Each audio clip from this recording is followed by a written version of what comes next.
Yo, what's good NFL fans? Welcome back to Touchdown Kingdom, the hub of all the latest NFL news and content. In this video, we're going to give you guys our predictions of each team's over-under winning total betting lines. We will go over it by division and break down our thoughts on each team heading into the 2021 NFL season. We're going to upload a lot of content related to the NFL on this channel, so if you guys are not subscribed, please make sure you do so, and if you enjoy the video, please do not forget to thumbs it up. With that being said, let's jump right into the video. Starting off in the AFC East Division, the Buffalo Bills, win total 10.5, we have them going over. The ascent of Josh Allen last season was nothing short of remarkable.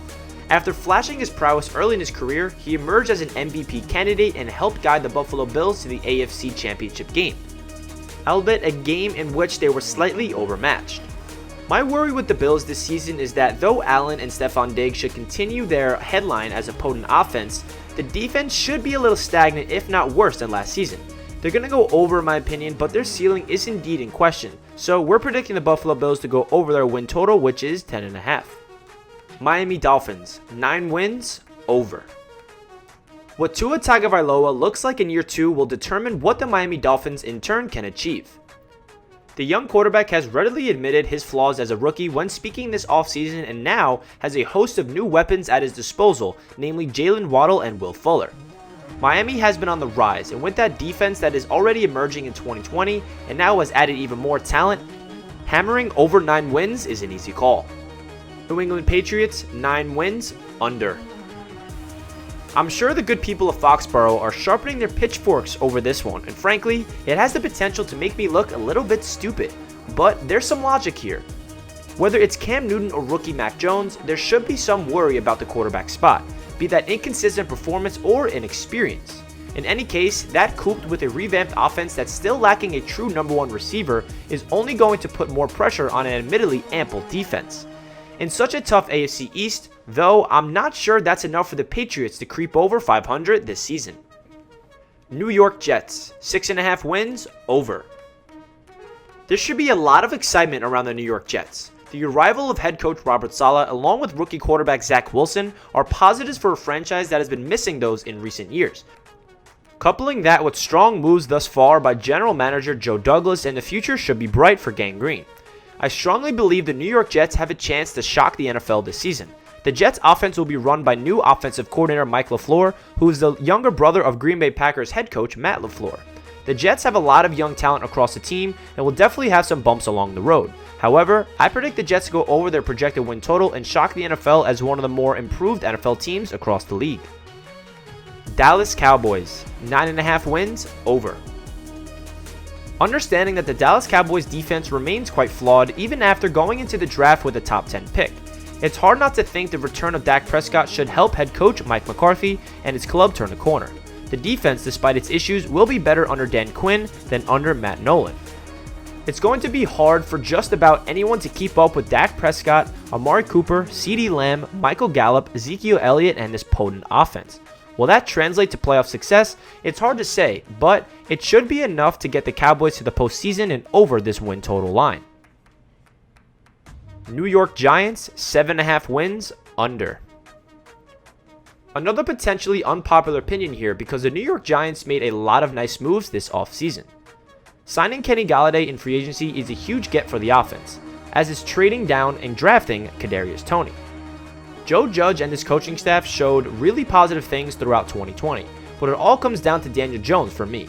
There isn't a world where I can have faith in a turnover-prone signal caller at this point, even with all the help in place.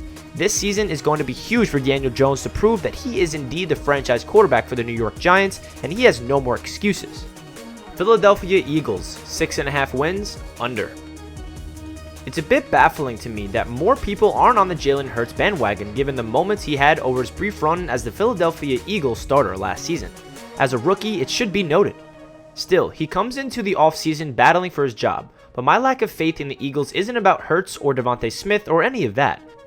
This is a roster that had an expiration date thanks to large veteran contracts that started to hit them this offseason with the cuts and moves they had to make.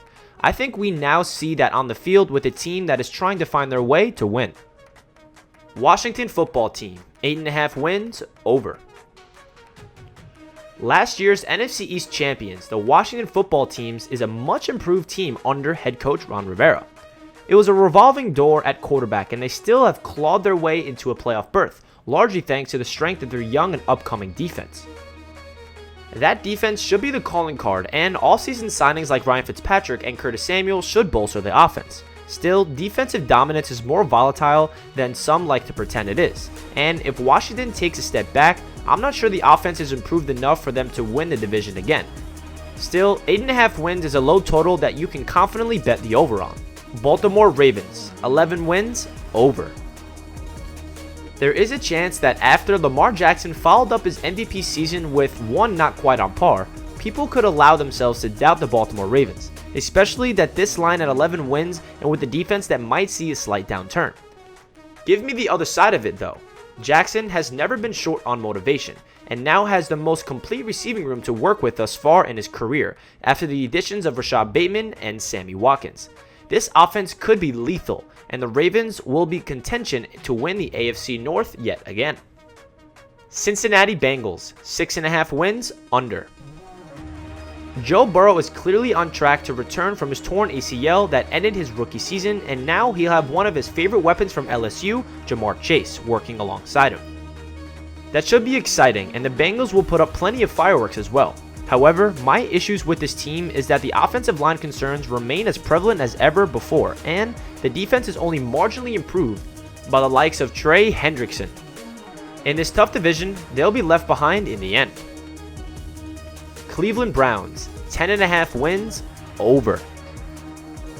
Show me the reason why I should doubt the Cleveland Browns, and if you point to Baker Mayfield, then let me go ahead and save you the trouble because I'm not buying what you're selling. This has become one of the most complete rosters in the NFL over the past couple of years, and with Odell Beckham Jr. set to enter the fray with a full offseason under Kevin Stefanski to work, strides forward should be made. Throw in an improved defense, specifically with Greg Newsome, John Johnson III, and Troy Hill joining the secondary, and this is a legitimate Super Bowl contender. Pittsburgh Steelers, 8.5 wins, under. Throw tomatoes at me. Scream obscenities directed at me. Do whatever you want. The Pittsburgh Steelers aren't going to be close to the NFL playoffs this year. In fact, they could be in line for a high draft pick in next year's draft. The defense is still going to be extremely good, make no mistake. But defensive football can only take a turn but so far, and there should be a distinct lack of faith in this offense. Najee Harris can't block for himself, and some talented wide receivers can't fix Ben Roethlisberger's age and still aging arm. In the AFC North, they no longer have the juice to hang with the contenders, in my opinion. That's going to wrap up this video. I know that we did not go into every single NFL team. We only broke down teams from the AFC East, NFC East, and the AFC North. So if you guys want to see another version of this video where we break down all the other divisions, please let me know down below in the comments section. And if you enjoyed the video, please do not forget to thumbs it up. If you guys are not subscribed to Touchdown Kingdom, also make sure you do so. We have awesome NFL content all the way leading up until the season, carrying all the way through it. So that being said, I hope you guys are having a fantastic day, and I'll catch you guys in my next video. Peace out, guys.